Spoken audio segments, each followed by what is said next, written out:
ഒരു കാര്യം ഞാൻ ഉറപ്പിച്ചു പറയുന്നു, ഈ മണ്ഡലത്തിൽ തിരഞ്ഞെടുക്കപ്പെട്ടാൽ ആദ്യത്തെ എൻ്റെ വാഗ്ദാനം എന്ന് പറയുന്നത് ഒരു മനോഹരമായിട്ടുള്ള മിനി സിവിൽ സ്റ്റേഷൻ ഞാൻ മഞ്ചേശ്വരത്ത് കൊണ്ടുവരുന്നുള്ളതാണ്.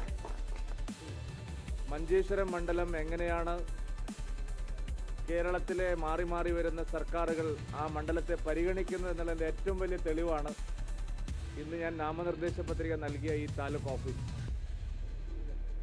ഒരു സ്വകാര്യ കെട്ടിടത്തിൽ ഇത്രയും വൃത്തിഹീനമായ അന്തരീക്ഷത്തിൽ 60ഓളം ജീവനക്കാർ ഇവിടെ ജോലി ചെയ്യുന്നുണ്ട്.